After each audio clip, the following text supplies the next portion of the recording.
Hello everyone, welcome back to my channel. तो कैसे हैं आप सभी? आई होप कि आप सब अच्छे होंगे। तो चलिए आज हम स्टार्ट कर रहे हैं फ्यूचर टेंस, यानी ऐसा टेंस जिससे हम उन एक्शंस की बात करते हैं जो फ्यूचर में होने वाले हैं, not right now. Okay. Future tense जो है ना, वो हमारी मदद करता है किस चीज में? अपने प्लान्स, प्रेडिक्शंस और प्रोमिसेस को क्लियरली एक्सप्रेस करने में। ओके। मतलब हम फ्यूचर में क्या करने वाले हैं, क्या होने की उम्मीद है और किस बात का वादा कर रहे हैं, ये सब जो भी चीजें हैं ना, इस टेंस से आसानी से बताया जाता है। For example, I will go to school tomorrow, यानी मैं कल स्कूल जाऊंगा या जाऊंगी। इंग्लिश सेंटेंस भी क्लियर है और मीनिंग भी बिल्कुल डायरेक्ट है यहाँ पे। So basically future tense gives us a structure जिससे हम आने वाले समय की बातें कॉन्फिडेंटली और सही तरीके से बोल और लिख सकते हैं। ओके। तो चलिए आज की क्लास में हम फ्यूचर टेंस को सिंपल तरीके से समझेंगे, step by step. Types of future tense, भविष्यकाल के प्रकार। फ्यूचर टेंस के एक्चुअली चार मेन टाइप्स होते हैं। ओके। और हर टाइप फ्यूचर एक्शंस को अलग अलग तरीके से एक्सप्रेस करता है, बताता है। The very first one is simple future tense, उसके बाद future continuous tense, future perfect tense and the last one is future perfect continuous tense. Okay. So इन चारों टाइप्स को समझने से हम फ्यूचर की जो बातें होती है ना, ज्यादा क्लियर, कॉन्फिडेंटली और बिना कंफ्यूजन के एक्सप्रेस कर सकते हैं। तो चलिए वन बाय वन सबको देखते हैं। Okay. The very first one we have simple future tense. Simple future tense का यूज तब होता है जब हमें बताना हो कि कोई काम आगे चलकर होगा, अभी नहीं होगा। ओके। चाहे हम कोई प्लान बताएं, कोई प्रेडिक्शन करें या कोई प्रॉमिस, इस टेंस से बिल्कुल जो बात होती है ना, वो साफ हो जाती है। और इसका स्ट्रक्चर है subject plus will shell plus verb का बेस फॉर्म। एग्जाम्पल्स देखते हैं। आई विल स्टडी टुमारो, यानी मैं कल पढ़ाई करूंगा या करूंगी। इसका नेगेटिव भी बनाएंगे। I will not study tomorrow, मैं कल पढ़ाई नहीं करूंगी। इसका interrogative, will I study tomorrow, क्या मैं कल पढ़ाई करूंगी? ठीक है। In the same way, she will sing a song, यानी वह एक गाना गाएगी। She will not sing a song, वह एक गाना नहीं गाएगी। Okay.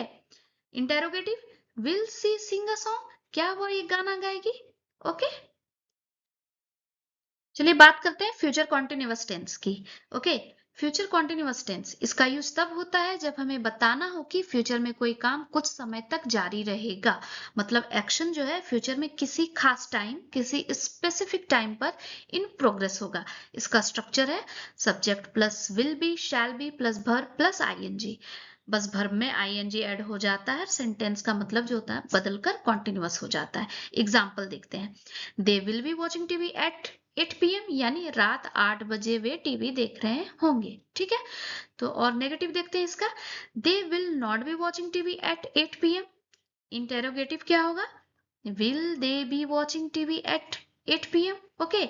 In the same way, I will be sleeping at 10 PM, यानी मैं रात 10 बजे सो रहा होऊंगा या सो रही होंगी। ओके। नेगेटिव इसका, I will not be sleeping at 10 PM। Okay. और interrogative, will I be sleeping at 10 PM? ठीक है। चले आगे। Now we have future perfect tense. Okay. इसका यूज तब होता है जब हमें बताना हो कि फ्यूचर में कोई काम किसी तय समय से पहले पूरा हो चुका होगा। यानी एक्शन फ्यूचर में होगा, लेकिन उसका जो समय होगा ना, वो निर्धारित होगा। और निर्धारित समय को हम लोग क्लियरली जो है मेंशन कर पाएंगे। इसका स्ट्रक्चर है सब्जेक्ट प्लस विल है प्लस वर्ब की थर्ड फॉर्म V3। ओके। और जैसे कि हिंदी में हम इसे कैसे पहचानेंगे? अगर किसी भी वाक्य के अंत में आपको चुका होगा, चुकी होगी, चुके होंगे, ऐसा कुछ मिले, तो वो जो वाक्य होगा ना, वो फ्यूचर परफेक्ट टेंस में आएगा। उसमें इसी स्ट्रक्चर को हम लोग यूज करेंगे। एग्जाम्पल देखते हैं। He will have completed his homework, वह अपना होमवर्क पूरा कर चुका होगा। ठीक है। लेकिन यहाँ पे जो है ना, हिंदी मिसिंग है, तो मैं एक बार फिर से रिपीट करती हूँ।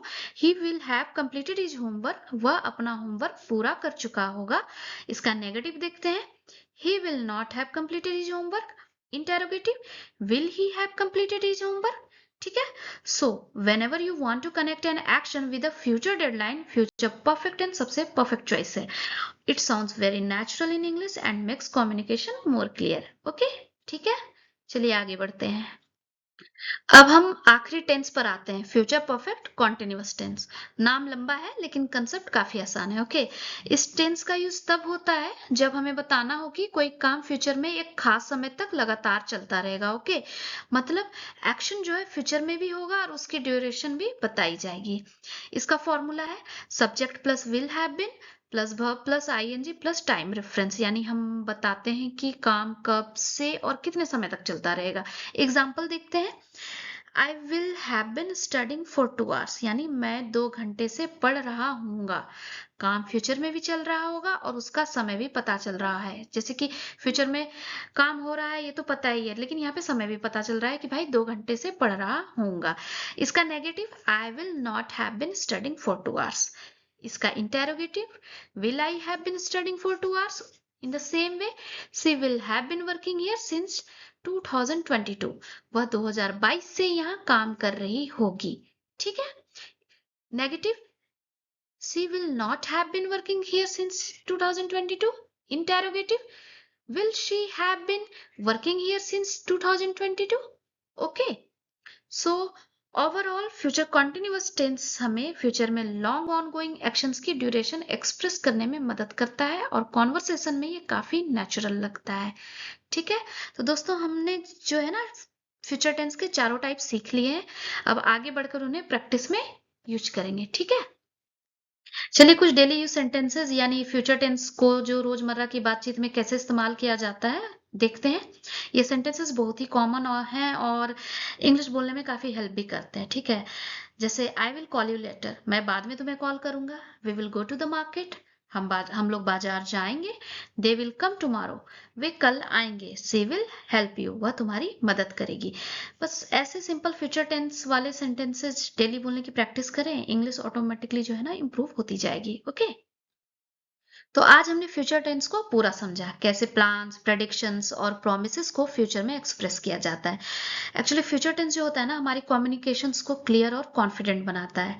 तो आज के लिए बस इतना ही। अगर आपको ये वीडियो हेल्पफुल लगा हो तो कमेंट में जरूर बताइए कि अगला टॉपिक कौन सा सीखना चाहेंगे। वीडियो को लाइक और शेयर करना मत भूलिए। और हाँ, सब्सक्राइब जरूर कीजिए ताकि ऐसी ही सीखने वाली वीडियोज आप मिस ना करें। Thank you for watching. See you in the next video.